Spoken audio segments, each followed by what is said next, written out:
Assalamualaikum warahmatullahi wabarakatuh. Pemirsa Diklat Jarak Jauh Kementerian Agama Republik Indonesia, jumpa lagi kita dan topik kita kali ini mengenai kimia.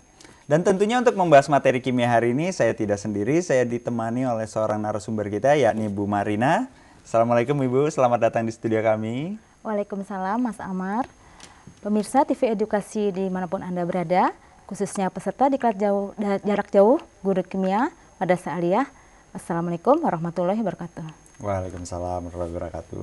Bu, topik kita kali ini kan mengenai makromolekul ya Bu ya? Iya Mas Amar. Dan khususnya untuk topik hari ini kita membahas 3 jenis dari makromolekul tersebut. Ya, betul. Yakni ada polimer, karbohidrat, dan protein Ibu ya. Ya.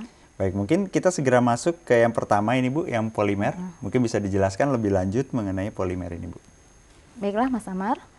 Polimer ini sendiri merupakan suatu makromolekul atau molekul raksasa yang tersusun dari monomer-monomer yang tersusun secara berulang dengan melalui ikatan kimia. Kemudian polimer ini, Mas Amar, Ya. dia sudah banyak disintesis. Oke, Ya. ada apa aja ini Bu? Ya, jadi polimer ini banyak digunakan untuk barang-barang kehidupan kita sehari-hari, Oh, iya, seperti baik. untuk perabot rumah tangga. Ya, ada yang terbuat dari plastik, dari Plastik, teflon, styrofoam, styrofoam untuk Styrofoam, oke. pembungkus, ya, pembungkus makanan dari teflon. Teflon. Ya, baik. terus kemudian juga ada untuk membuat ban motor dari polimer SBR, ya. Terus masih banyak lagi Oke. barang-barang yang dibuat dari polimer sintesis, gitu Baik, Mas dan Amar. tentunya ternyata dalam kehidupan sehari-hari plastik itu yang seperti kita ketahui plastik itu terbuat dari polimer ya. Iya, betul. Ya. Styrofoam seperti itu ya Bu, ya, Iya, banyak ya. styrofoam, iya. Dan kalau dilihat dari strukturnya Bu, Iya. kalau dilihat dari strukturnya polimer terdiri dari apa saja itu Bu? Iya. Dilihat dari susunan molekulnya, polimer nanti terbagi menjadi 2 macam, yaitu homopolimer dan kopolimer. Kalau homopolimer ini apa ini Bu? Ya, homopolimer di sini adalah polimer yang tersusun dari satu macam monomer. Baik, Contohnya di sini adalah vinyl klorida. baik. Vinyl klorida di sini bergabung dengan vinyl klorida yang lain, maka akan membentuk polimer polivinyl klorida atau PVC. Baik. Ini yang biasa dipakai untuk pipa paralon PVC atau juga bisa untuk membuat kantong plastik. Baik. Dan ini susunan molekulnya ya, yang kita sedang lihat di Iya. layar ini adalah susunan molekulnya. Ya, sedangkan kalau kopolimer nih, ya, kalau kopolimer, Mas Amar, Ya. dia susunan molekulnya di sini monomernya lebih dari satu macam.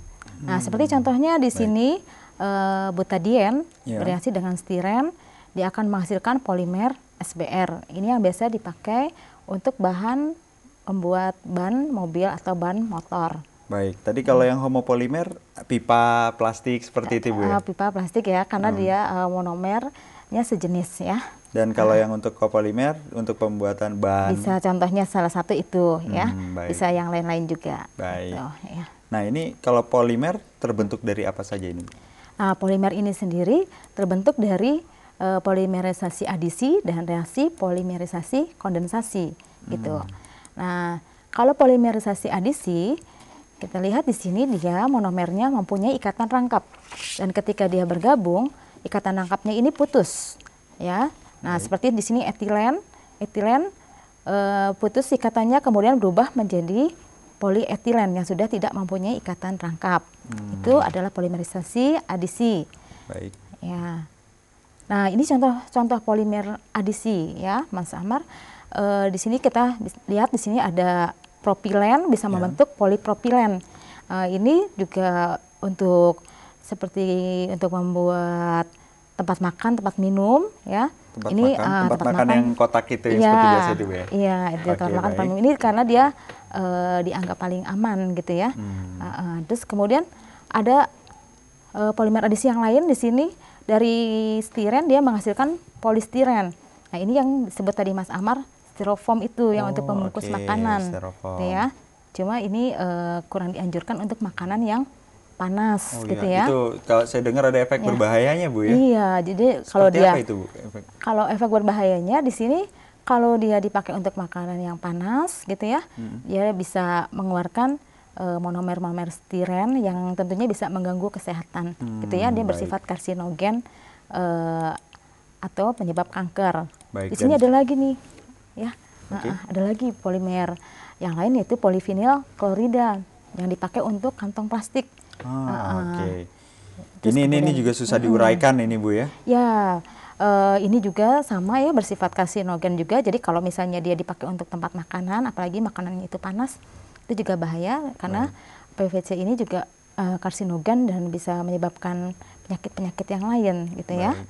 Dan mungkin sedikit saya tekankan kepada pemirsa bahwa ternyata harus dijaga juga bahwa ternyata kandungan dari unsur yang terdapat di styrofoam maupun yang kantong plastik yang tadi ya, bila dicampurkan dalam kondisi panas Makanan air akan panas, ya. akan mengeluarkan unsur-unsur yang berbahaya untuk mengeluarkan bagi kesehatan senyawa-senyawa kita, yang berbahaya, senyawa-senyawa bagi yang kesehatan. berbahaya ya. Iya. Jadi para pemirsa di rumah tolong dikurangi, diminimalisir penggunaan dalam kondisi panas dalam menggunakan styrofoam maupun kantong plastik ya Bu ya. Iya, oke. Baik, mungkin kita lanjutkan nih Bu. Itu tadi kita sudah sampai di polimer adisi Bu ya. Ya. Nah selanjutnya polimerisasi kondensasi. Ya, sekarang kita masuk ke polimerisasi kondensasi. Baik. Kalau dalam polimerisasi kondensasi kita bisa lihat di slide ya Mas Amar Iya, ya. Di slide kita lihat di sini bahwa polimer kondensasi ini terjadi pada monomer-monomer yang ujungnya mempunyai gugus fungsi.